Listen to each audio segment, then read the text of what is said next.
Vamos então dar abertura ao nosso Aprender e Crescer de 2024. Esse ano a programação foi que a gente conseguisse durante os 9 encontros debater o novo Código de Normas de Santa Catarina, que foi publicado no final do ano passado. Passou a viger a partir de 1º de dezembro de 2023. Nós já tivemos vários encontros dentro do setor de registro, incluindo o 2º RI, o 3º RI de Joinville, sobre as alterações, as mudanças, as novidades do novo Código de Normas, mas a gente acha importante toda a equipe, todos os setores terem esse conhecimento, porque envolve os nossos usuários, envolve os nossos serviços, envolve a forma como a gente orienta os nossos usuários no dia a dia, e em função disso, hoje nós vamos dar abertura a esses encontros com os capítulos 1, 2 e 3 do novo Código de Normas. E qual foi o objetivo de a gente ter uma nova codificação? O objetivo da classe, o objetivo do Tribunal de Justiça, da Corregedoria Geral, foi o aprimoramento e qualificação da atividade extrajudicial, a revisão e aperfeiçoamento das normas, consolidação como um manual de procedimentos, uma padronização de procedimentos entre todos os cartórios de Santa Catarina. Então, o objetivo é trazer mais segurança, mais padronização, modernizar os procedimentos de acordo com o que já estava sendo feito e manualizar, de alguma forma, demonstrar para os registradores de imóveis o passo a passo de cada ato registral, para que todos fizessem da mesma forma, porque assim fica mais seguro para os nossos usuários. A estrutura do Código de Normas, ela ficou dividida em livro 1, 2 e 3. O livro 1, ele trata da organização e funções da Corregedoria Geral do Foro Extrajudicial. Não é mais Corregedoria Geral da Justiça, é Corregedoria Geral do Foro Extrajudicial. O livro 2, de procedimentos administrativos, como consulta, suscitação de dúvida, procedimento disciplinar. E no livro 3, os serviços notariais e de registro especificamente. E dentro do livro 3, nós temos vários títulos, nós temos 7 títulos, um título para cada atribuição. E o registro de imóveis ficou dentro do título 5. Então, hoje nós vamos ver especificamente os capítulos 1, 2 e 3 do título 5, que é esse material específico relativo ao registro de imóveis. Dentro do título 5, nós temos 22 capítulos. Então, ao longo do ano, nós vamos ver todos eles, os 22 capítulos. Hoje nós vamos estar, então, analisando disposições gerais, livros, escrituração em processo de registro e registro eletrônico de imóveis. Nas disposições gerais, é bem claro, já no início da parte específica do registro de imóveis, a conduta que nós precisamos ter como registradores pró-registro. Então, a conduta que nós precisamos ter no nosso dia a dia para facilitar o ingresso do título no folho real, no registro de imóveis, ajudar os usuários, orientar. E aí, olha só, nós temos já 3 dispositivos aqui que deixam bem claro isso. 645, respeitada a legalidade, o serviço registral imobiliário deve ser exercido visando a simplificação e a viabilização da prática do ato registral. Nós não somos impugnadores, como a gente sempre fala, nós somos registradores, então nós temos que ter isso em mente todos os dias, que precisamos ter como meta simplificar e viabilizar a prática do ato registral. 647. O oficial deve sempre que possível primar pelo acesso dos títulos ao registro. Então, encontrando uma forma de orientar o usuário para que ele consiga atender os requisitos legais para dar entrada ao título. 780. Devendo buscar, todavia, sempre que possível, a interpretação que viabilize a prática do ato registral. Existem 2, 3, 4, 5 interpretações possíveis? Vamos utilizar a interpretação que viabiliza o registro, que viabiliza o ingresso do título na serventia registral. E o 647, parágrafo 1º, ele fala em auxiliar os interessados, auxiliar os usuários, em superar as dificuldades, em buscar ativamente soluções e que o registro deve espelhar a realidade. Então, eu sempre digo que é muito fácil, mas é muito errado dizer não. E o não, em geral, vem por insegurança. Então, como eu não sei como é mais fácil dizer não, aí eu não corro risco. Mas o correto da nossa profissão é nós estudarmos, buscarmos as diferentes interpretações, buscarmos soluções para apresentar para os usuários, para lá no final, se for possível, dizermos sim.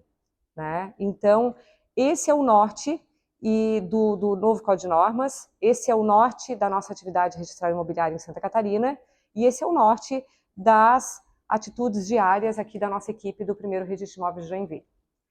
O 649, ele traz uma série de princípios do direito registral imobiliário, e é bem importante vocês analisarem esse artigo 649, porque ele nos ajuda a fundamentar uma exigência. Então, nós não tínhamos no Código de Normas anterior os princípios registrais, em algumas codificações de outros estados nós encontrávamos, nós tínhamos que nos basear mais na doutrina, mas o usuário, e ele tem razão, ele quer um fundamento legal, ele quer um artigo, ele quer um dispositivo que diga como que ele precisa agir e como que, né, por que ele tem que agir daquela forma.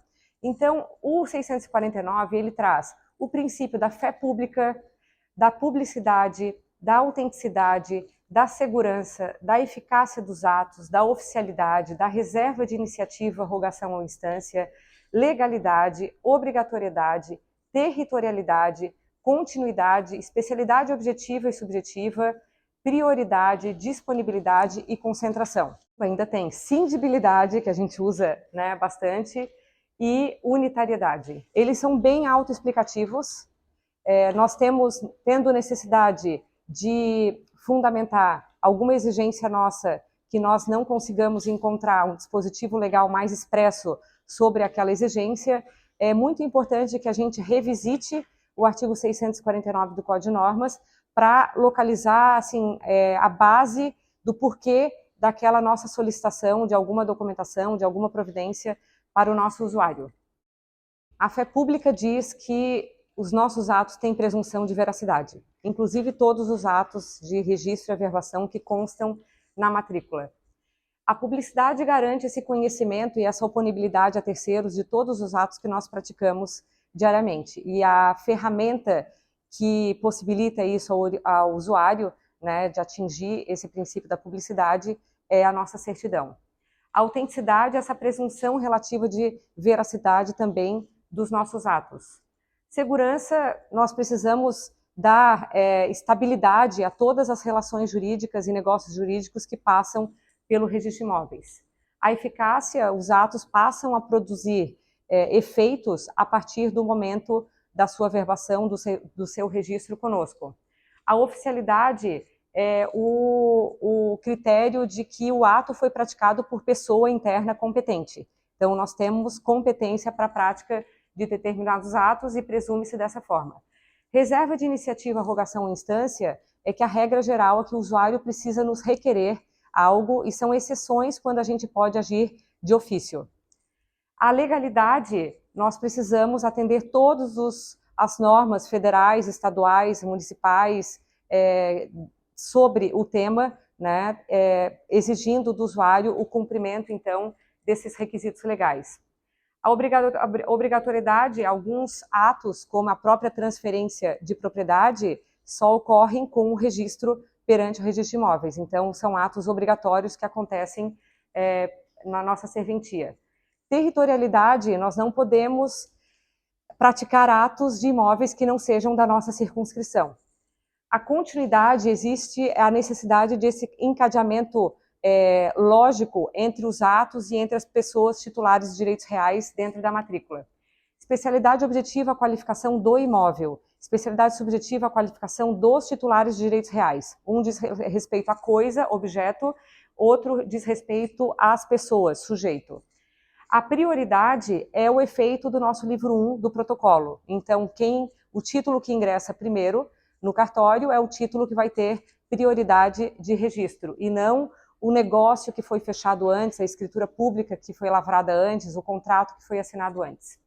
A disponibilidade, alguém só pode transferir algo se tem disponibilidade sobre o imóvel. Se eu tenho 1.000 metros quadrados, eu não tenho como transferir 1.100 metros quadrados por aquele negócio jurídico. O princípio da concentração, muito importante, diz que todos os atos referentes àquele imóvel e as pessoas titulares de direitos reais sobre aquele imóvel precisam estar concentrados na matrícula. E isso dá uma garantia muito grande de publicidade e de conhecimento a eventuais interessados do que envolve, quais são os riscos que envolvem um eventual negócio em relação a um imóvel específico. A cindibilidade é a possibilidade de nós, a requerimento do usuário, registrarmos a partilha, por exemplo, de 2 imóveis e deixarmos o registro da partilha de um terceiro imóvel para um segundo momento, porque naquele momento ou não há interesse pelo usuário ou não há condições, né, de qualificação positiva daquele determinado título. E unitariedade fala que cada imóvel precisa ter uma única matrícula e cada matrícula precisa deter um único imóvel. Então, rapidamente, né, são esses os princípios que regem a nossa qualificação registral, e é bem interessante que a gente tenha hoje esses princípios no Código de Normas para conseguir fundamentar melhor a nossa eventual nota de exigência. No nosso capítulo 2º, que fala sobre livros, escrituração e processo de registro, a gente já vem com o artigo 652 e 665, falando que a geração e assinatura eletrônica do livro-protocolo é diária, mas não precisa mais ser impressa. Então, hoje, o nosso setor administrativo, a Amanda, que é competente e responsável por essa tarefa, não imprime mais o nosso livro-protocolo, arquiva apenas digitalmente, e para nós isso hoje é suficiente. Em relação à matrícula e registro auxiliar eletrônicos, o 653, ele autorizou que todos os nossos livros sejam eletrônicos. Nós tínhamos alguns livros anteriormente, assim como o livro-protocolo, o livro 1, a matrícula, livro 2, registro auxiliar, livro 3, que precisavam ser impressos. Pela nova regra, agora, há a possibilidade de impressão, por exemplo, da matrícula com assinatura física, que é o que a gente faz até hoje, em função das necessidades de alteração do nosso sistema, e impressão em papel com assinatura eletrônica, que é o que a gente gostaria de, a curto prazo, já estar realizando, assinar eletronicamente já as matrículas e continuar imprimindo. E também há a possibilidade de escrituração eletrônica sem necessidade de impressão em papel, que nós, a médio prazo, gostaríamos de praticar, né, dependendo da segurança que a gente sentir que o sistema nos apresenta. Então, quando nós passarmos a escriturar eletronicamente, nós vamos fazer uma verbação física de ofício em cada matrícula, dizendo que a partir daquela data a matrícula será escriturada eletronicamente, não haverá mais impressão. Então, eu acredito que essa necessidade surgiu bastante com a pandemia. Vocês lembram que quando a gente estava praticamente 90% da equipe em home office, precisava de um núcleo interno no cartório para imprimir as matrículas, né? E todo mundo começou a se questionar, tem que ter uma outra forma de a gente concluir o ato, praticar o ato, que não demande a materialização física da impressão na matrícula. E agora, né, vários estados já estão com essa autorização, e Santa Catarina também, depende apenas de alterações no sistema, no ASGARD, no nosso caso aqui, para que a gente consiga iniciar os testes. O 657 fala da prática dos atos fora do horário do expediente. Nós tínhamos, há muitos anos que a gente não precisa nem fazer hora extra, nem trabalhar no sábado, mas isso já foi uma realidade nossa nos primeiros anos para reduzir prazo. Mas havia sempre uma dúvida para os escreventes, para as serventias que trabalhavam fora do horário de expediente, sábado, se podiam concluir o ato, se podiam puxar selo, principalmente puxar selo, porque no selo ia aparecer a data de sábado, e agora ficou bem claro no 657 que os atos podem ser praticados fora do horário do expediente. Emissão de certidão, inclusive agora, se a pessoa solicitar à meia-noite uma certidão de inteiro teor, o sistema emite automaticamente, ela recebe à meia-noite, né? Os pedidos são feitos também completamente fora do horário de expediente, e se nós precisarmos praticar atos de averbação, de registro fora do horário de expediente, hoje não haveria problema de selá-los, não haveria problema que aparecesse essa data, porque entende-se que para o usuário é o melhor e isso não atinge a segurança do ato. O único ato para nós que não pode ser praticado fora do horário de expediente é a prenotação, é o protocolo. Então, não há possibilidade de se protocolar um título no sábado. Não há possibilidade de se protocolar um título após o nosso fechamento e após o nosso limite do horário de expediente diário. Então, essa é a única exceção ao 657. Exame e cálculo. O 659, ele veio para nos dizer que exame e cálculo é uma atividade excepcional. A regra é já fazer o cálculo dos emolumentos e protocolar o título. Porque havia uma interpretação da 6.015, né, que é a Lei dos Registros Públicos, que deveria ser exame do título e cálculo dos emolumentos. Então, que o usuário poderia, sem protocolo, solicitar a nossa qualificação registral. E essa não era a interpretação mais acertada e nem mais aceita perante a doutrina. Quando se fala em exame e cálculo, é exame dos emolumentos e cálculo dos emolumentos. Não se ingressa no exame do título, na análise dos requisitos legais do título. E aí, como havia essa dúvida, inclusive dentro do Estado, o Código de Normas deixou bem claro que é uma atividade excepcional, dependerá de requerimento escrito e expresso do apresentante, que já existia, mas não gera os efeitos de prenotação, então não dá prioridade ao usuário. O cálculo dos emolumentos, ele vai ser feito apenas dos atos principais e acessórios, não haverá uma análise perfeita do título para verificar se todos os atos estão sendo previstos ali naquele exame e cálculo de emolumentos. É uma mera estimativa. Na qualificação registral pode-se verificar que existem outros atos e aquele cálculo ser alterado. Prevê possibilidade de alteração, possibilidade de acréscimo, não vinculação do orçamento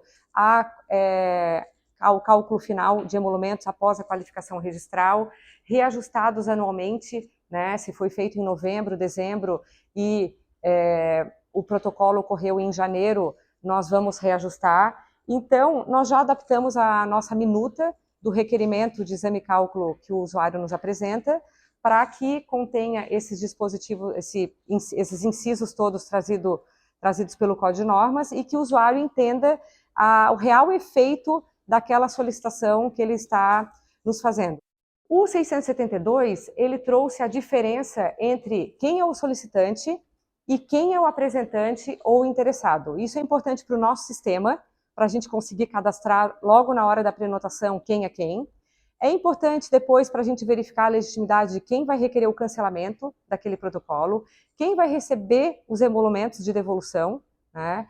Então, nós precisamos compreender que qualquer pessoa que venha pessoalmente entregar o título na serventia é o solicitante, mas que o apresentante ou interessado, por mais que a gente nunca tenha visto, é a pessoa interessada juridicamente no título. Então, numa compra e venda, quem que tem interesse no registro da compra e venda? O comprador ou o vendedor? O comprador. Então, o comprador vai ser o apresentante ou interessado.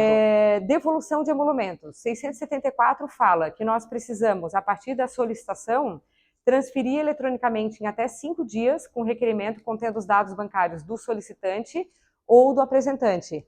Então, nós temos a possibilidade agora de devolver emolumentos num eventual pedido de cancelamento de protocolo, tanto para o solicitante quanto para o apresentante. E esse requerimento já traz os dados bancários, as informações financeiras dessa pessoa especificamente. Pedido de cancelamento de protocolo. O requerimento do cancelamento vai ser firmado pelo interessado, que é o apresentante. Então, nós não podemos aceitar pedido de cancelamento de protocolo do solicitante. Então, às vezes o solicitante é um corretor, às vezes é um advogado, às vezes é um office boy, ele não tem legitimidade para nos solicitar o cancelamento daquele protocolo, e sim aquela pessoa que figurou no nosso sistema como interessado ou apresentante. Protocolo ativo. O 676, ele traz hipóteses em que a gente precisa manter o nosso protocolo ativo no sistema. Isso é muito importante para que as certidões saiam com essa informação de protocolo vinculado e para que, se ingressar títulos diversos mediante outros protocolos, outras prenotações, a gente saiba que a gente tem que garantir a prioridade ao protocolo que ainda está ativo. Então, quais são as hipóteses que o Código de Normas traz? Suscitação de dúvida, fica protocolo ativo. Remessa para decisão de impugnação de valores, fica protocolo ativo. Expedição de intimação ou de notificação, quando a gente parte para a fase de notificação de um confrontante, de um proprietário tabular, o protocolo fica ativo do próprio devedor. Publicação de edital também mantém os efeitos do protocolo. Procedimento extrajudicial de uso capião e de adjudicação compulsória. Cobrança do valor restante dos emolumentos. Apresentação de título de segunda hipoteca, nunca recebemos, né? Parcelamento do solo pela 6766. Retificação de registro, quando dependam de diligências requeridas à serventia, como a própria intimação, como a própria notificação. A REURB, quando a prática de notificações for requerida à serventia. Então, todas essas hipóteses de notificação, de intimação, que aí não depende mais ali do usuário o controle do tempo, e sim depende da nossa atuação, o protocolo permanece ativo. Instituição de bem de família, recebemos acho que 1, 2 vezes em 14 anos, é bem raro, né? E no nosso sistema há essa possibilidade de manter o protocolo ativo, e é importante que nós, né, tanto do setor de atendimento quanto de registro, saibamos quais são essas hipóteses para inserirmos no sistema essa informação. Carimbo ou etiqueta, bye bye. 682, a certidão comprobatória do ato de registro ou averbação será para fins de cumprimento do artigo 211, dispensado o carimbo no título restituído ao apresentante. Então, não há mais necessidade de, na nossa finalização no setor de registro, com os operacionais, nós inserirmos aquela etiqueta, algumas serventias ainda carimbavam, com os dados do protocolo, dos atos praticados, valor dos emolumentos. Hoje, a própria certidão que é devolvida ao usuário já é prova suficiente e documentação suficiente que aquele ato foi praticado, porque a certidão, nela vão constar os atos que foram praticados, o AV3, o R5 e o AV6. Então, nós já alteramos isso dentro do setor de registro. Abertura de matrícula. Havia uma dúvida muito grande, quando que era para abrir matrícula, quando que não era para abrir, quando que cobrava, quando que não podia cobrar. Então, o novo Código de Normas, ele trouxe de uma forma bem didática e bem detalhada quais são os casos e as hipóteses de abertura de matrícula e quando tem cobrança, quando não tem cobrança de emolumentos por aquela abertura. Em geral, quando o código fala que nós devemos abrir matrícula, então quando é uma obrigação nossa a abertura da matrícula, existe a cobrança de emolumentos, porque não existe a possibilidade de não abertura. E quando que nós devemos abrir a matrícula? No primeiro registro ou averbação que nós formos fazer. Então, imagina que a gente tem lá uma matrícula em que a incorporação ela está na mãe. O registro da incorporação ainda está na mãe. E nós vamos registrar a compra e venda do apartamento 501, com alienação fiduciária do apartamento 501. Nós vamos precisar abrir a matrícula do apartamento 501 para registrar a compra e venda e alienação fiduciária já na matrícula filha aberta, porque é o primeiro registro ou averbação envolvendo aquela unidade. Nos casos de unificação, é obrigatória a abertura de matrícula, né, e averbação de abertura nas matrículas anteriores. No caso de desmembramento, extremação, loteamento já implantado, instituição de condomínio, direito de laje ou regularização fundiária, inserção ou alteração de medidas perimetrais quando houver retificação extrajudicial complexa, então alterar as linhas perimetrais do imóvel, a gente não deixa lá no AV15 aquela nova descrição do imóvel, a gente encerra aquela matrícula e abre uma nova com a descrição correta. Uso capião de fração ideal, então vocês imaginem um imóvel com 1.000 metros quadrados, que apenas 300 metros quadrados foram usucapidos. Nós não vamos deixar aquele usucapião dentro da matrícula de 1.000 metros quadrados, nós vamos abrir uma matrícula própria para os 300 metros quadrados, que é uma fração ideal. Desapropriação de fração ideal, a mesma lógica, né? Se há apenas parte do imóvel sendo desapropriado, aquela parte vai ter matrícula própria, ou incumprimento de determinação legal ou judicial. E aí nós temos os casos também do 688, que apesar de ele falar é facultada, depois nos incisos ele fala que a requerimento do interessado, quando o interessado requerer, a pedido do proprietário, a requerimento do empreendedor ou interessado. Então, quando nós tivermos, mesmo que no caput, a faculdade, mas que o proprietário ou o interessado nos requereram expressamente a abertura daquela matrícula, nós não temos mais internamente opção de abrir ou não abrir. Então, nesses casos em que houver requerimento, também haverá a cobrança de emolumentos, que são as hipóteses do artigo 688 do Código de Normas.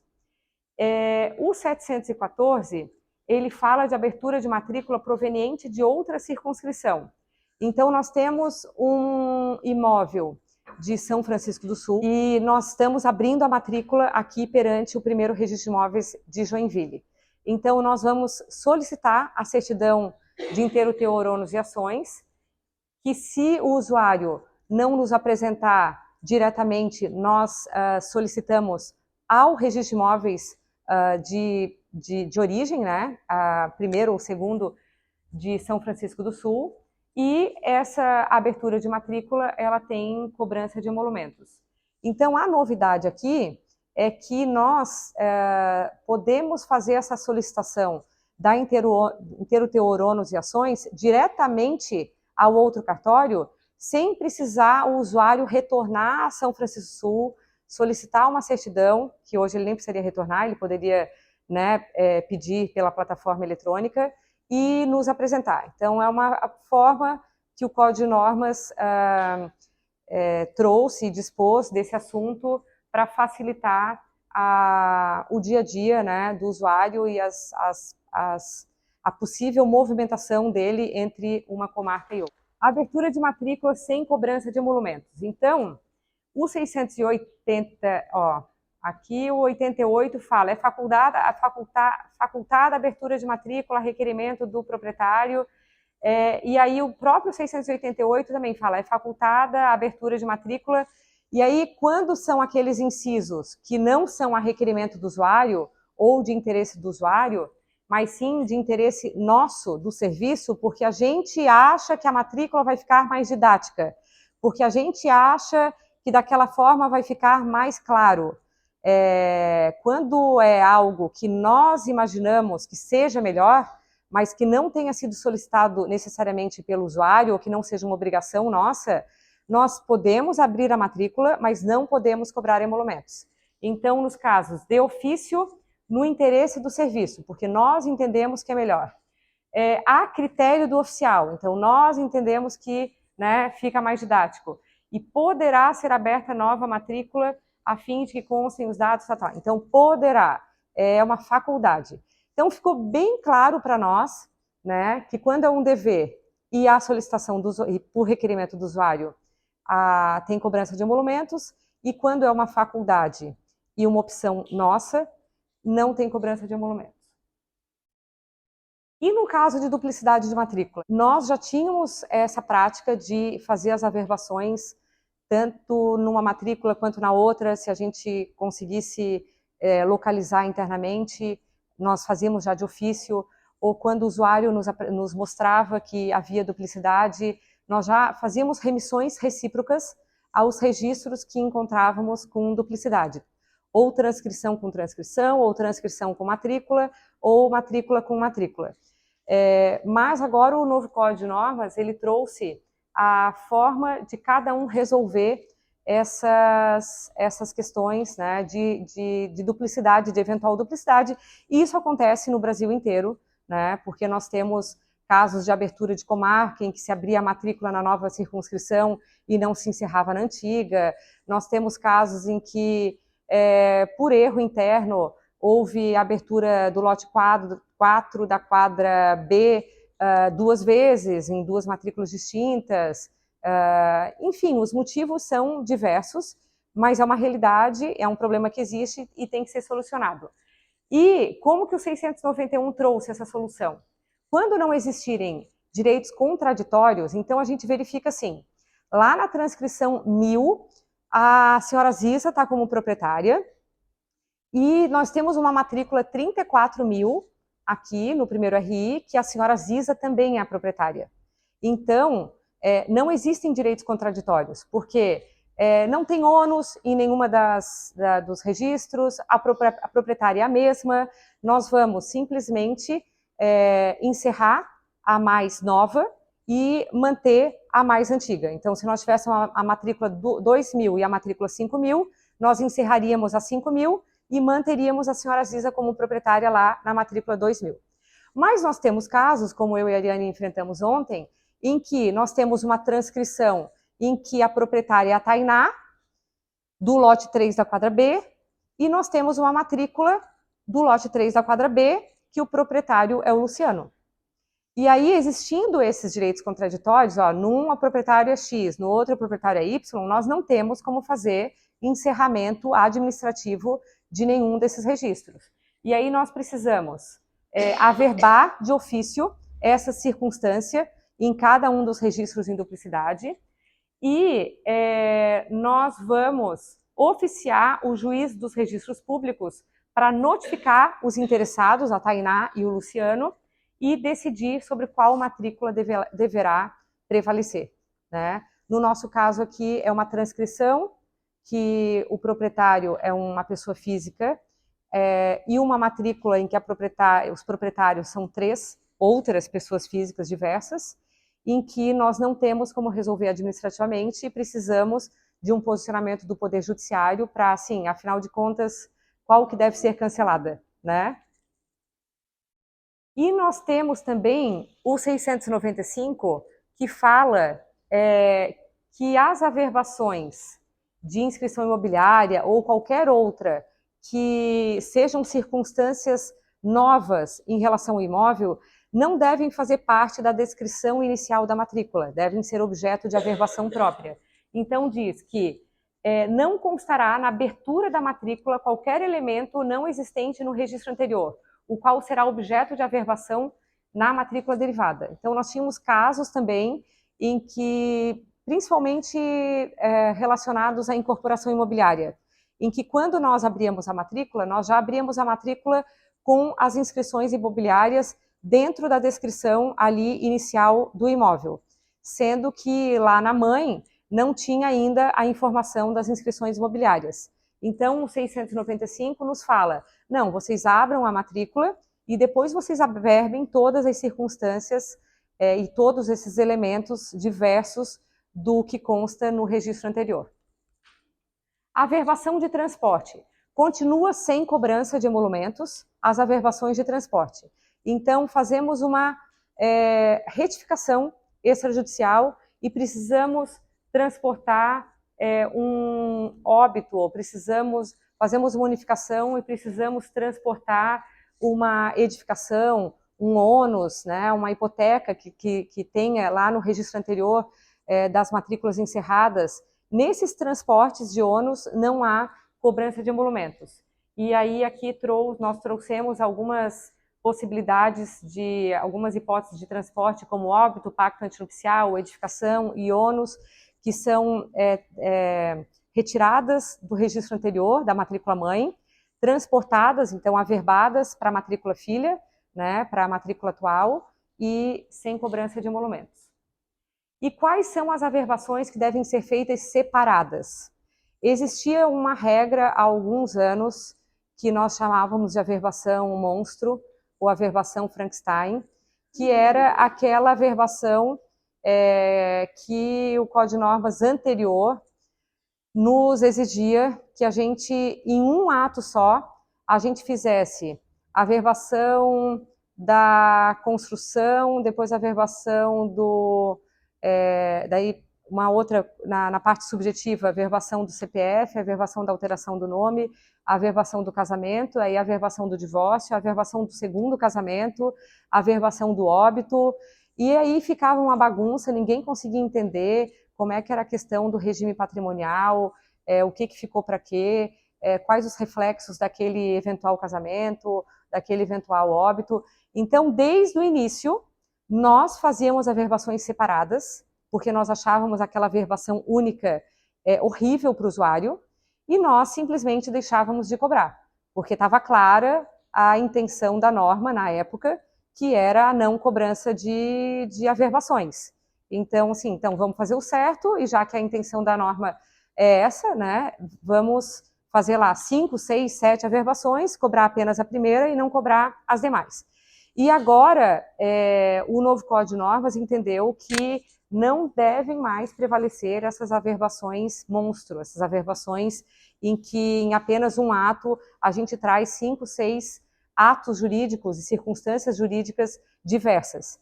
E aí ficou bem disposto pelo artigo 700 e pelo artigo 713, parágrafo 9º, que elas devem ser feitas de forma apartada, separada, e elas devem ser feitas individualmente. E quais são essas averbações que são feitas separadamente? A averbação de cláusula resolutiva, direito de acrescer, encargo nas doações, localização da coisa no penhor, pacto antinupcial, casamento, separação, divórcio, óbito, alteração de razão social. Então, se nós temos um casal que nos apresentou uma certidão de casamento, junto com já o divórcio, a averbação do divórcio, e junto já com o segundo casamento, nós hoje vamos praticar 3 averbações e cobrar pelas 3 averbações. A de casamento, a do divórcio e a do novo casamento. 713 fala o seguinte, que a cobrança de emolumentos é para cada averbação de pessoa ou casal. A inclusão dos dados subjetivos de identificação será agrupada em um ato único para cada pessoa ou casal. Então, imagina que o Jefferson e o Reginaldo, eles têm um terreno na praia em condomínio. E eles vão construir lá uma sede do primeiro RI para nos receber, né, no verão. E tô assim, ó, profetizando. E aí, o que acontece? Afinal de contas, há um condomínio de 2 casais, né? O Reginaldo e a Tati e o Jefferson e a Bruna. E quando nós analisamos a matrícula, não tem dados pessoais de nenhum deles. E eles trazem esses dados pessoais para nós averbarmos. Olha, está aqui o nosso CPF e eventual alteração de nome, porque constava errado na matrícula. Nós precisamos fazer uma averbação de qualificação de especialidade subjetiva para os dados pessoais do Reginaldo e da Tati, casal, e uma outra averbação para os dados pessoais de qualificação do Jefferson e da Bruna. Então, havendo condomínio, né, na matrícula, a gente sempre precisa analisar que as averbações vão ser individualizadas, não por pessoa, mas ali pelo casal. A vez de cancelamentos separadas, também havia essa dúvida como que a gente deveria averbar o cancelamento de 5 penhoras. Se era uma averbação apenas para cancelar as 5 penhoras, se a gente recebesse um título judicial único de cancelamento, ou se era uma averbação por ônus. Então, no 808, ficou definido que serão feitas de maneira apartada para cada gravame ou direito atingido. Então, nós temos um exemplo aqui, ó, uma averbação de cancelamento para cada gravame ou direito. Se nós temos o pedido de cancelamento de 5 penhoras, nós vamos praticar 5 averbações. Se nós temos pedido de averbação de óbito com cancelamento do usufruto de um casal. Já o casal usufrutuário, ambos faleceram. Nós vamos precisar averbar o óbito da senhora Maria, cancelar o usufruto da senhora Maria, averbar o óbito do senhor João e cancelar o usufruto do senhor João. Então, era um ato que a gente praticava em conjunto, né, e aglutinava essas informações todas, e o 808 determina que a gente pratique de forma apartada. Isso para maior didática na leitura da matrícula, né, e compreensão dos reflexos da prática daquele ato na matrícula do imóvel. Como que hoje o confrontante é mencionado na matrícula? Geralmente ele é mencionado pelo nome. Então, o imóvel da Bianca à direita confronta com terras de Reginaldo. À esquerda confronta com o imóvel da Carol. Aos fundos confronta com o imóvel da Ana. E para aquela matrícula, para a descrição dela, isso não é muito interessante, porque esses confrontantes, eles podem vender os seus imóveis e aí aquela minha descrição ela fica desatualizada. Então, o novo código fala que sempre que possível, é importante que a gente preferencie a confrontação pelo número da matrícula confrontante ou pelo número do lote confrontante, evitando mencionar os confrontantes titulares, pessoas, porque o número da matrícula é muito difícil alterar, só se houver uma unificação, uma retificação complexa, mas o nome dos confrontantes titulares de direitos reais é mais fácil, né? Então há essa preferência por inserir o número da matrícula ou do lote. Descrição das unidades autônomas. Em se tratando de unidades de condomínio edilício, fica dispensada a descrição de confrontações de áreas comuns e privativas. Existiam alguns usuários que nos pediam, não, eu quero que vocês descrevam que tem um banheiro, que tem 3 quartos, que confronta com o apartamento 402, né? Então, numa incorporação imobiliária e numa instituição de condomínio, não há necessidade, né, pela própria 4.591 e agora pelo Código de Normas, de fazer descrições tão detalhadas das unidades autônomas. Dispensa da qualificação do cônjuge na separação de bens. Quando houver o regime da separação de bens, nós vamos exigir a menção que a pessoa é casada com fulano de tal, mas não há necessidade da qualificação do fulano de tal, porque esse fulano de tal, ele não é proprietário, né? Justamente em função do regime da separação de bens. Dispensa da união estável. Nós precisávamos solicitar nas escrituras públicas, contratos, menção se aqueles vendedores, e os adquirentes também, mais os vendedores, viviam ou não em união estável para verificar se havia um companheiro sendo prejudicado. E era o único estado no Brasil que tinha essa exigência de solicitação da informação da união estável. Então, agora fica claro, pelo 706, parágrafo 2º, não havendo declaração de convivência em união estável, presume-se a sua ausência. Se a pessoa consta lá como vendedora solteira, a gente tem que presumir que ela é solteira e que não é que, por acaso, ela viva em união estável e não está declarando ali no título. Dispensa da certidão de nascimento. Nós também precisávamos solicitar a certidão de nascimento dos vendedores para ver se eles continuavam solteiros, se eles tinham casado, se eles estavam no primeiro casamento, no segundo casamento. Então, agora presume-se que seja correta já a informação trazida ali no contrato, sem necessidade de a gente pedir a certidão de nascimento. Desnecessidade de constar procuradores no ato. Se a Caixa está sendo representada por um procurador ou pessoas jurídicas e físicas representadas por um procurador, não precisamos levar os dados desse procurador para o ato registral. A gente arquiva toda a informação, toda a documentação que foi trazida para nós referente àquele mandato, àquela procuração, mas isso não é um dado relevante para aparecer na matrícula do imóvel, até porque daqui 20 anos vai ser um outro procurador, aquela pessoa ou já saiu da empresa ou não representa mais aquela pessoa física e jurídica, e por que o nome dela constar ali naquela matrícula que vai ser eterna do imóvel. Dispensa de pacto quando os dados estiverem no título. Se os dados do pacto antinupcial estiverem na escritura pública, estiverem no contrato, não há necessidade de nós pedirmos, né, a certidão do pacto e podemos nos basear naquelas informações já trazidas no título. Casamento no exterior. Mesmo que não saibamos o regime de bens, podemos registrar a aquisição. Por quê? Porque quando o casal está adquirindo, não importa se é regime de separação de bens, se é de comunhão universal de bens, ambos estão sendo beneficiados, porque ambos estão aparecendo, né, e constando como adquirentes. E mesmo que seja apenas um deles, a gente teria um eventual prejuízo na transferência daquele imóvel e não na aquisição daquele imóvel.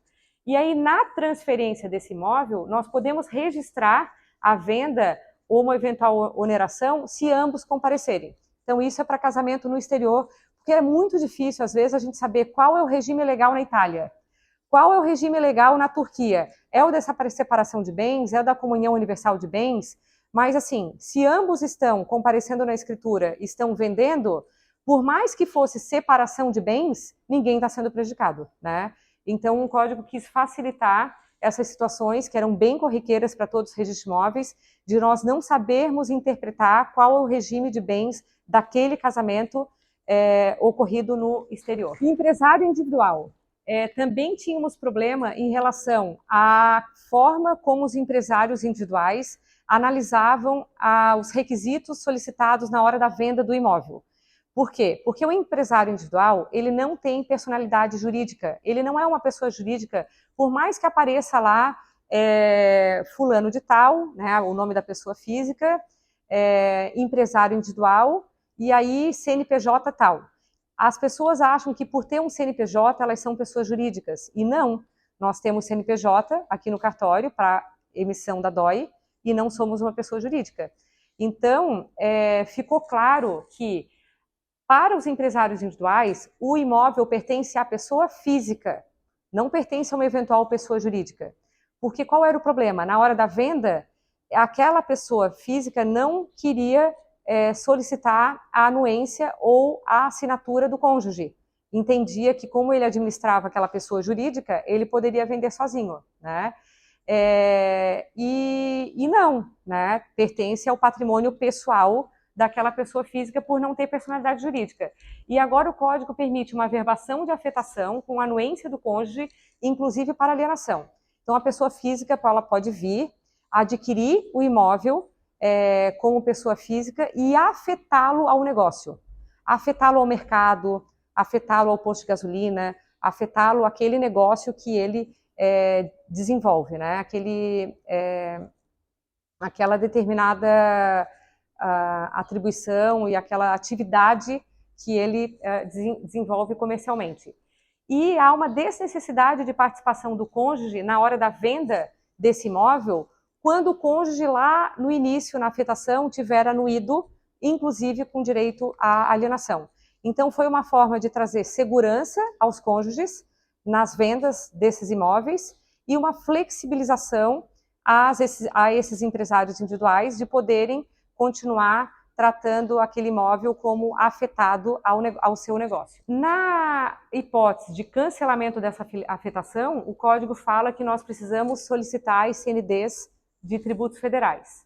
E quando esse empresário individual quiser transferir o imóvel a uma pessoa jurídica que ele constituir, vai ser um ato de integralização societária, né? Integralização do capital social, porque aquela pessoa física está transferindo e integralizando capital com patrimônio pessoal, patrimônio da sua pessoa física.